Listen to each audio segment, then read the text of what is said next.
Physics class 11th में यहाँ पर हम एक बहुत ही इम्पॉर्टेंट न्यूमेरिकल्स के बारे में डिस्कस करेंगे।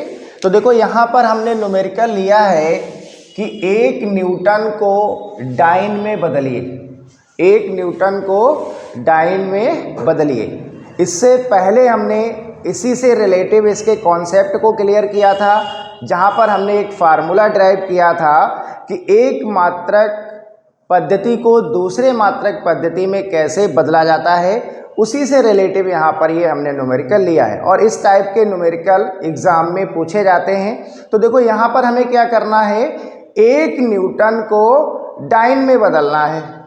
अब देखो न्यूटन बल का एसआई मात्रक होता है और डाइन बल का सीजीएस मात्रक होता है। तो आप समझ गए होंगे कि हम न्यूटन को डाइन में बदल रहे हैं, यानी कि एसआई पद्धति को सीजीएस पद्धति में चेंज कर रहे हैं। क्लियर? तो देखो यहाँ पर हम इसको लिखेंगे भी, तो यहाँ पॉइंट टू पॉइंट बना के लिख लेना इस टाइप से, ताकि और क्लियर हो जाएगा कि बल का एसआई पद्धति में मात्रक, बल का एसआई पद्धति में मात्रक और बल का एसआई पद्धति में मात्रक बेटा क्या होता है, न्यूटन होता है। क्या होता है? न्यूटन होता है।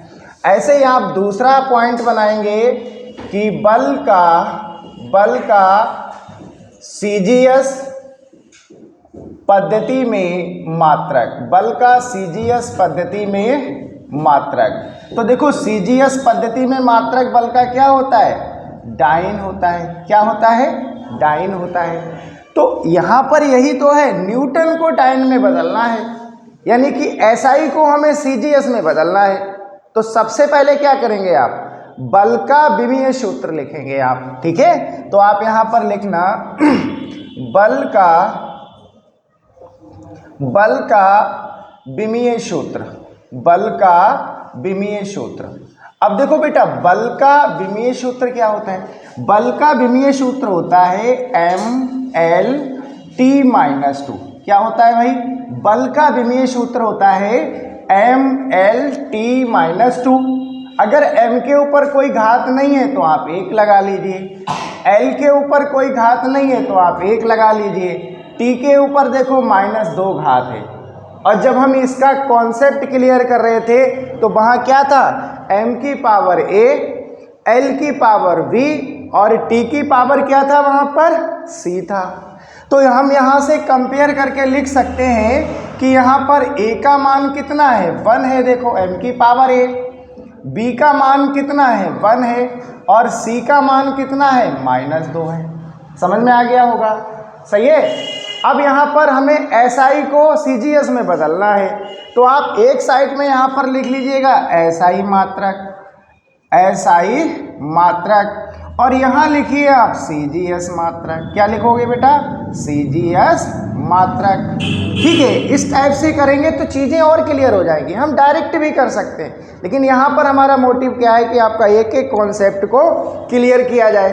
तो देखो एसआई में हम N1 कितना लेंगे, N1 1 है, क्योंकि 1 न्यूटन की बात कर रहा है। और M1 कितना होगा, M क्या होता है, द्रव्यमान होता है।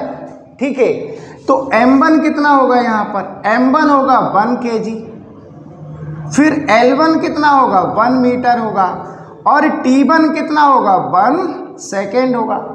तो सीजीएस में क्या होगा, सीजीएस में हमें N2 निकालना है, N2 फाइंड करना है, और M2 कितना होगा, M2 होगा आपके पास 1 ग्राम, क्योंकि सीजीएस, बल का सीजीएस मात्रक क्या होता है, अगर हम बात करें तो ग्राम सेंटीमीटर पर सेकेंड स्क्वायर होता है। ठीक है, तो यहाँ पर M2 कितना होगा, 1 ग्राम, और L1 कितना होगा, 1 सेंटीमीटर, और सॉरी यहाँ 2 लेंगे, L2 कितना होगा, 1 सेंटीमीटर, और T2 कितना होगा, 1 सेकेंड। ठीक है, तो पहले आपको इस टाइप से लिखना है कि एसआई मात्रक में देखो N1 हमें दिया है 1, M1 कितना लोगे आप, 1 किलोग्राम, क्योंकि एसआई पद्धति में बल का मात्रक क्या होता है, किलोग्राम मीटर पर सेकेंड स्क्वायर, और सीजीएस में होता है ग्राम सेंटीमीटर पर सेकेंड स्क्वायर, क्योंकि ग्राम सेंटीमीटर पर सेकेंड स्क्वायर को ही डाइन बोलते हैं। और किलोग्राम मीटर पर सेकेंड स्क्वायर को न्यूटन बोलते हैं। सही है। तो यहाँ पर देखो SI की बात कर रहे हैं ना, तो SI में M1 का कितना होगा 1 किलोग्राम, L1 कितना होगा 1 मीटर, T1 कितना होगा 1 सेकेंड। ऐसे CGS में N2 निकालना है, M2 कितना होगा 1 ग्राम, L2 कितना होगा 1 सेंटीमीटर और T2 कितना होगा 1 सेकेंड। फार्मूला हम यहाँ लिखेंगे। तो देखो इसका फार्मूला क्या है, फार्मूला है N2 = N1 और M1 बटे M2 और इसकी पावर ए होता है। फिर L1 बटे L2 और इसकी पावर क्या होता है V। फिर होता है T1 बटे T2 और इसकी पावर क्या होगा C होगा। इससे पहले हमने क्लास में आपको यही समझाया था। अब यहाँ पर वैल्यू पुट करेंगे बेटा। तो देखो N2 = N1 कितना है 1 है, तो आप 1 रख दीजिएगा। देखिएगा M1 कितना है 1 किलोग्राम यानी कि 1 kg, M2 कितना है 1 ग्राम और देखो A कितना है, यहाँ देखो A 1 है, हमने यहाँ से लिया था, A कितना है 1। ऐसे ही L1 कितना है 1 मीटर, 1 मीटर। L2 कितना है देखो, L2 है आपका 1 सेंटीमीटर और इसकी पावर V है, V कितना है देखो 1 है। ऐसे यहाँ पर देखेंगे T1 कितना है 1 सेकेंड और T2 कितना है 1 सेकेंड, क्योंकि सेकेंड चेंज नहीं होता है। और C कितना है देखो -2, तो आप यहाँ पर -2 लिख देंगे। ठीक है। अब इसके बाद हम यहाँ पर इसको सॉल्व कर रहे हैं। ठीक है, इसके बाद हम इसको यहाँ पर सॉल्व करेंगे।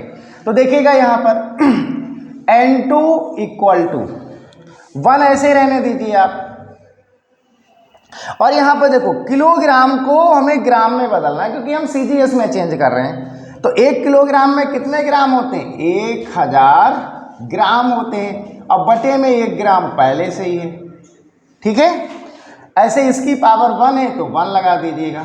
फिर देखिएगा M कितना है वो 1 मीटर और 1 मीटर में क्या होता है 100 सेंटीमीटर और डिवाइडेड बाय 1 सेंटीमीटर दिया हुआ है। ऐसे ही आपका इसकी पावर 1 हो जाएगा और यहाँ दिया है आपको 1 सेकेंड बटे में 1 सेकेंड और इसकी पावर कितना है -2 है। कितना है भाई -2 है। क्लियर दिख रहा है। ठीक है। अब इसको जरा सॉल्व करिए आप।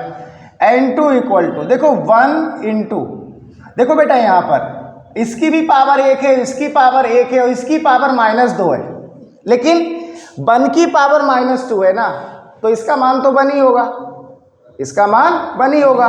तो यहाँ पर क्या होगा देखो, यहाँ पर 1000 बटे 1 तो इसको हम 1000 लिख सकते हैं और यहाँ पर 100 बटे 1 तो इसको आप 100 लिखोगे और ये 1 ही रहेगा। तो इसको जब आप सॉल्व करोगे तो ये कितना आएगा, ये आएगा देखिएगा 1 के आगे 0 देखो आप 1 2 3 और 1 2 कितने हैं 5, तो आप लिखिएगा इसको 10 की पावर 5। तो ये N2 निकल के आया है 10 की पावर 5। तो इसको आप फिर अब आंसर में कैसे कन्वर्ट करोगे, आंसर में लिखोगे कि 1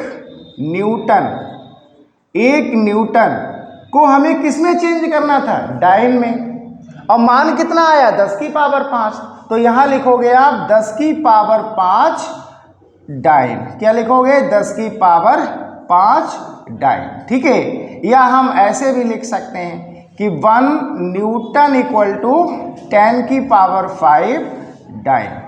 एक चीज और यहाँ पर बताएं आपको, कभी आपसे पूछ ले कि 1 न्यूटन कितने डाइन के बराबर होता है, तो 10 की पावर 5 डाइन के बराबर होता है। अब आपसे पूछ सकता है कि 1 डाइन कितने न्यूटन के बराबर होता है। ठीक है। तो यहाँ से ही हम चेंज कर देंगे। देखिएगा या करके हम लिख रहे हैं कि 1 डाइन बराबर क्या होगा, ये इधर आएगा बटे में आएगा, फिर ऊपर जाएगा तो 10 की पावर -5 हो जाएगा। तो ये होगा 10 की पावर -5 न्यूटन। क्या होगा 1 डाइन बराबर 10 की पावर -5 न्यूटन। तो ध्यान रखना ऑब्जेक्टिव में भी क्वेश्चन ये बन जाता है, वेरी शॉर्ट में भी बन जाता है। अब वेरी शॉर्ट में यानी कि अति लघुत्तरी में आया है तो आप क्या इसको सॉल्व थोड़ी ना करोगे, तो आपको डायरेक्ट वैल्यू बतानी है। वहाँ पूछता है कि 1 न्यूटन कितने डाइन के बराबर होता है, तो 10 की पावर 5 डाइन के बराबर होता है। अगर आपसे पूछ लिया 1 डाइन कितने न्यूटन के बराबर होता है, 10 की पावर -5 न्यूटन के बराबर होता है। तो ये समझ में आ गया होगा न्यूमेरिकल। इसी से रिलेटिव हम आपको नेक्स्ट क्लास में कुछ और न्यूमेरिकल सॉल्व कराएंगे। ठीक है, न्यूमेरिकल कैसा लगा, क्लास कैसा लगा, आप लोग कमेंट करके जरूर बताया करें। ठीक है।